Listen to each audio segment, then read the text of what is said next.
नमस्कार मित्रों, राधे राधे। आपका अपना YouTube चैनल धर्म रस में आपका स्वागत है। दोस्तों, सनातन धर्म में भगवान श्री राम सबसे आराध्या देवी देवताओं में से एक हैं। जब भी श्री राम का नाम लिया जाता है तब उनके साथ साथ छोटे भैया लक्ष्मण जी का भी सुमिरन किया जाता है। दोस्तों, चैनल पर पहली बार वीडियो देख रहे हैं तो वीडियो को लाइक और चैनल को सब्सक्राइब जरूर कर ले। दोस्तों, जब श्री राम को अयोध्या नरेश दशरथ जी ने वनवास का आदेश दिया था तब श्री राम और माता सीता के साथ लक्ष्मण जी 14 वर्षों के लिए वनवास में गए थे। वनगमन के दौरान लक्ष्मण जी श्री राम की परछाई की भांति साथ थे। कथा के अनुसार जब लंकापति रावण ने माता सीता का हरण किया था उस दौरान भी युद्ध के दौरान लक्ष्मण जी की चर्चा मुख्य रूप से की जाती है। इन्होंने ही रावण के पुत्र मेघनाथ का वध किया था। लेकिन क्या आप जानते हैं कि जिस तरह श्री राम भगवान विष्णु के अवतार हैं, उसी प्रकार लक्ष्मण जी का संबंध भी भगवान विष्णु से जुड़ता है। दोस्तों, आइए जानते हैं। दोस्तों, आखिर कैसे लक्ष्मण जी शेषनाग अवतार हैं, वीडियो को लास्ट तक देखें। लक्ष्मण जी बैकुंठ धाम में भगवान विष्णु शेषनाग पर विश्राम करते हैं और त्रेतायुग में जब भगवान विष्णु धरती पर श्री राम के रूप में अवतरित हुए तब उनके साथ शेषनाग भी लक्ष्मण जी के रूप में अवतरित हुए थे। लक्ष्मण जी की माता का नाम सुमित्रा था और वह धनुर्विद्या और युद्ध कौशल में बहुत ही निपुण थे। लक्ष्मण जी के व्यवहार की बात करें तो लक्ष्मण जी को बहुत जल्दी ही क्रोध आ जाता था और उन्हें शांत करने के लिए श्री राम को सामने आना पड़ता था। लक्ष्मण जी श्री राम के परम भक्त थे और उनकी बातों को पत्थर की लकीर की तरह मानते थे। महर्षि वाल्मीकि द्वारा रचित रामायण में यह बताया गया है कि वनवास के दौरान लक्ष्मण जी हर समय श्री राम और माता सीता के सेवा में लीन रहते थे। कहा यह भी जाता है कि 14 वर्षों तक वह एक भी बार सोए नहीं। उनकी जगह पत्नी उर्मिला दिन रात नींद पूरी करती थीं।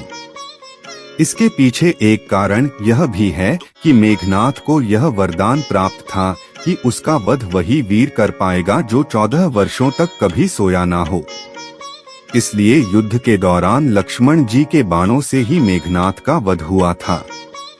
रामायण कथा में यह वर्णित है कि 14 वर्षों के वनवास शुरू होने से पहले लक्ष्मण जी ने निद्रा देवी को खुद से दूर रहने की प्रार्थना की थी। तब निद्रा ने यह शर्त रखी कि जिस समय वह अयोध्या लौटेंगे और उनकी पत्नी उर्मिला की नींद खुलेगी वह उसी समय सोने चले जाएंगे। इसी शर्त को याद रखते हुए श्री राम के राजतिलक के समय लक्ष्मण जी नींद ले रहे थे और राजतिलक में शामिल नहीं हो पाए थे। उनकी जगह पत्नी उर्मिला उपस्थित हुई थीं। दोस्तों, इसी वीडियो में एक और कहानी से बने रहे। आखिर किसके श्राप की वजह से हनुमान जी भूल गए थे अपनी शक्तियां? फिर लंका जाते समय कैसे आईं याद? हनुमान जी के पास 9 निधियां और 8 सिद्धियां थीं, लेकिन एक श्राप की वजह से वह अपनी सभी शक्तियों को भूल गए थे। आखिर किसने दिया था हनुमान जी को वो श्राप? राम भक्त हनुमान जी को कलियुग का देवता कहा गया है और इनका पूजन करने से व्यक्ति को सभी संकटों से छुटकारा मिल जाता है। रामायण काल में हनुमान जी ने अपने प्रभु श्री राम की सेवा की और माता सीता को लंका से वापस लाने में भी महत्वपूर्ण भूमिका निभाई। हनुमान जी के पास कई दिव्य शक्तियां जन्म से ही थीं। उन्हें 9 निधि और 8 सिद्धि दाता कहा जाता है क्योंकि उनके पास 9 निधियां और 8 सिद्धियां हैं। हनुमान जी के पास इतनी शक्तियां हैं कि उनका अंदाजा मात्र इस बात से लगाया जा सकता है कि उन्होंने लंका जाने के लिए एक छलांग में ही समुद्र को पार कर लिया था। लेकिन क्या आप जानते हैं कि हनुमान जी एक श्राप के कारण अपनी सभी शक्तियों को भूल गए थे? आइए जानते हैं किसने दिया हनुमान जी को ये श्राप और फिर कैसे वापस याद आईं उन्हें अपनी शक्तियां। हनुमान जी के पिता वनराज केसरी और माता अंजनी थीं। हनुमान जी का जन्म समाज के कल्याण के लिए हुआ था और उन्हें वायुदेव का आशीर्वाद प्राप्त था। इसके अलावा बजरंगबली को ग्रहों के स्वामी भगवान सूर्य देव से भी शक्तियां प्राप्त हुई थीं।